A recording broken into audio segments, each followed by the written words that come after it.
I want to go into one of the most self-empowering sounds that we can make, because as you started talking about various things that have been going on, and I'm going to bring it in, but it is the sound of the hum. Okay, indeed. And as you know, I've been in this field for well over 40 years. If the field of sound, I've been playing music for over 70, so that's a whole another story. But regardless, I'm versed in harmonics, I'm versed in sacred ratios, I'm versed in bowls, bells, mantras, X, Y, or Z. And all of it. I would teach all this stuff to people, and it was great. But sometimes I would return to a place. I say, okay, how many of you are doing this as a daily practice? And in a room of 100 people, maybe one or two would raise their hand. And my wife was teaching with me at the time. I said, geez, I got what was going on. I said, we need to find a sound that, number one, people are not judgmental about, and something that's very simple. Because, particularly, look, it's always been where people have found that speaking in public, it was actually more terrifying than the thought of death. But now that we have shows like American Idol and whatnot, everybody really judges the voice. People judge the voice. Who's the best singer? So they're really judgmental. So how can we use... And look, the voice is the most healing instrument. It really is. It doesn't require electricity, no batteries needed. The owner's manual is relatively easy to use, and it's inexpensive. So how can we get people to use the voice? And you can do incredible things in terms of resonating the chakras and changing your etheric field, et cetera, et cetera, et cetera. But most people won't, because they're too uptight about even making an ah or an e or whatnot. So my wife and I said, what's the sound that everybody can make? We looked at each other and we went, the hum. So we wrote the world's first professionally published book on the hum. And it was great, because the deeper down that rabbit hole we got, the more crazy it was, to the degree that finding out, for example, that the original sound in the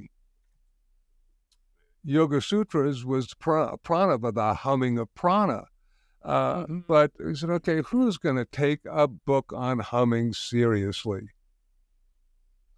We can't. Oh my God. We have to make the first chapter nothing more or less than peer review information, talking about the power of the physiological benefits of the hum. Yes. And Paul, it would be my great honor just to tell you some simple things that are totally in our book, The Humming Effect. This is the first chapter, but I'll just cite some of these. You get increased oxygen in the cells, increased lymphatic circulation. You get lowered blood pressure and heart rate. Now, I got to tell you, this unto itself is huge in terms of... I do a whole lot myself, because I've suffered from what is called white coat syndrome. So they take my blood pressure, and it's very high until I start humming with, of course, deep breath, which we're going to talk about in a second. But it can move your heart rate and blood pressure down decade points, dozens of points. It's quite amazing. Yeah. Next thing, increased levels of melatonin, and we don't need to talk about that. Reduced levels of stress hormones like cortisol. Get the release of endorphins, those fabulous natural painkillers. But here's the really big one. You get increased levels of nitric oxide. Now, as you know, nitric oxide is a vasodilator, which means it basically relaxes your circulatory system and allows blood, oxygen, all this stuff to flow more readily. But also, and here's the drum roll big point, nitric oxide. Antiviral. What? It's antiviral. Nitric oxide is an antiviral agent, and if you hum, you get 15 times the amount of nitric oxide that is normally produced. In fact, you get pharmaceutical levels of nitric oxide where they have these nitric oxide breathers that are used for different I just call them little critters so as not to get myself in trouble, but we can read between the lines.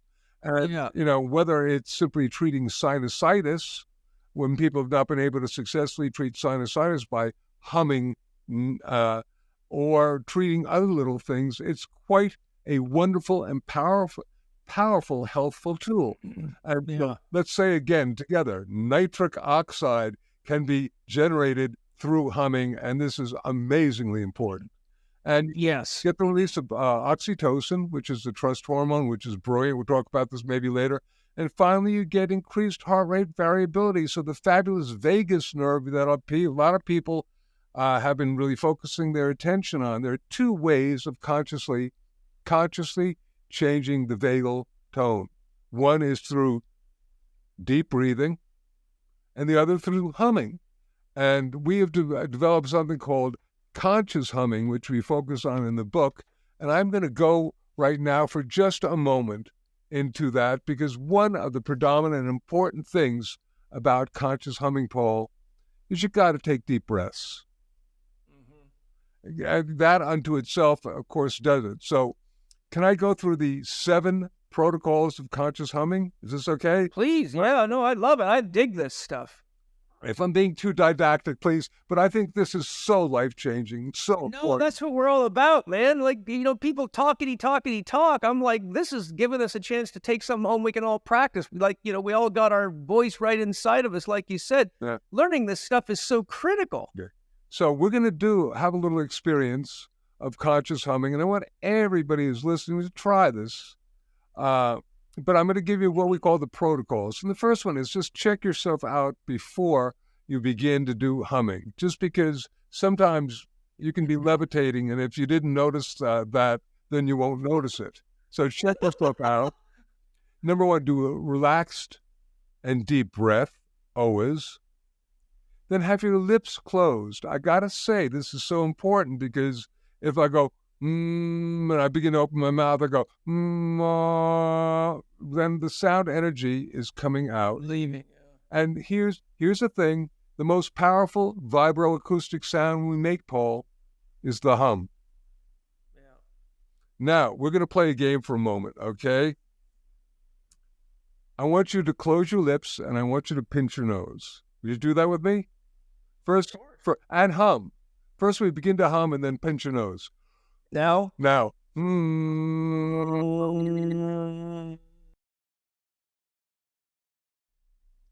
Did you know this? It's hard to hum when you got your nose pinched. Actually, it's impossible if you properly... Yeah, it just like chokes it off. Totally, because if you're properly humming, your lips are closed, sound's got nowhere else to go except maybe your ears. I don't think so, though. So, and then I always say to people, okay, if you didn't know that you can't hum if your nose is closed, do you think maybe there's other things about the magic of the hum that, might occur? Another thing about what we call conscious humming is to hum on one note, okay?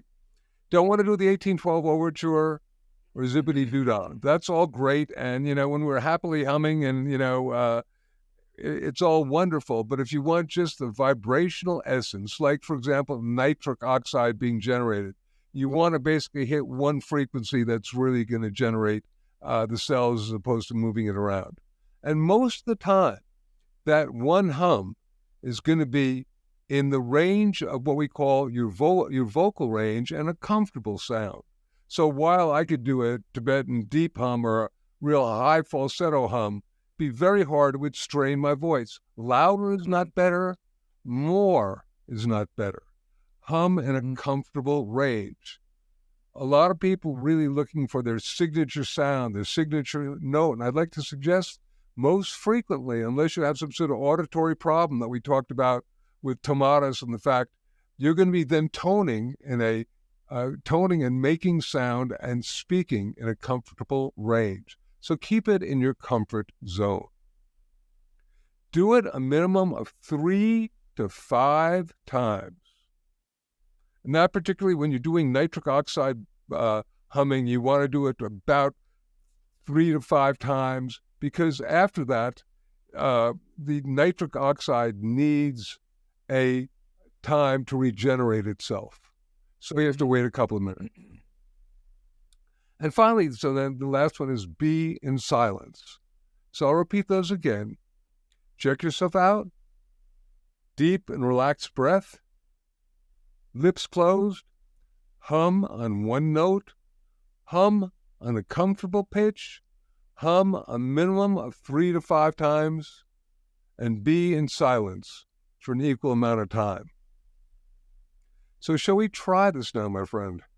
Yeah, I'm up for it. I hope my humming doesn't cancel out with your humming. But No, I don't think it will. And I think we're doing just 4 times.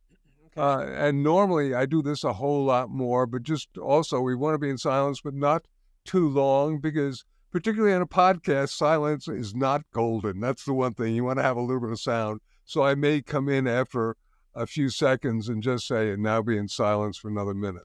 Okay? So we'll take a nice deep breath. And we'll do 4 hums.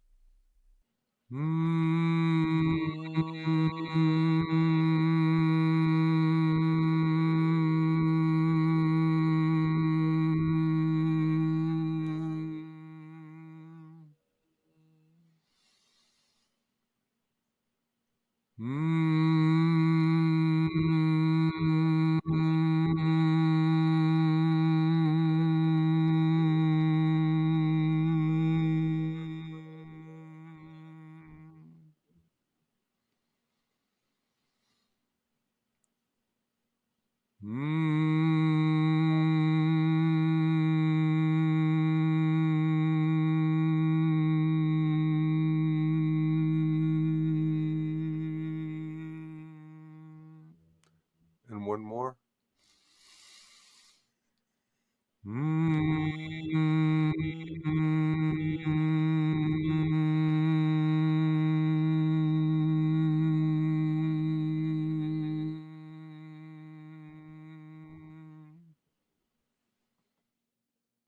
And Paul, I acknowledge that I personally am pretty blissed out right now, because this is a podcast. I don't want any listeners to think that we're off air. So I'll just say that let's take another couple of seconds to really just check yourself out. it's powerful. It's beautiful. It was only 4 hums, and I felt like I've been revitalized. Like, like people should try that before they drink coffee, Well, I want to suggest that because of all these different physiological benefits that we talked about, let alone the fact that humming is actually a very profoundly powerful Shabd yoga technique. And you were talking about Hazrat Inayat Khan, and there are who is basically a master of that, because that's a master of inner listening or whatnot, is the fact that there's a powerful, it's called Brahmari Pranayama, or Brahmari Pranayama, which means humming bee breath. But simply what they do is they usually block their ears and hum, but it doesn't matter. It's doing conscious humming like that. And it can really, the effects of it are just phenomenal. And if you do it for 5 minutes, make sure you're allowing yourself 5 minutes to be in silence, because if you try to get up, you might fall right down again. It can be that powerful. But that grace, and you can reach different levels of consciousness. You can communicate with with divine aspects of being. You can also, next step is to then add really focused intentionality on the hum. Where do you want the hum to resonate in your body, mind? You want to do it to resonate your chakras. You want to do it to X, Y, or Z with your intention.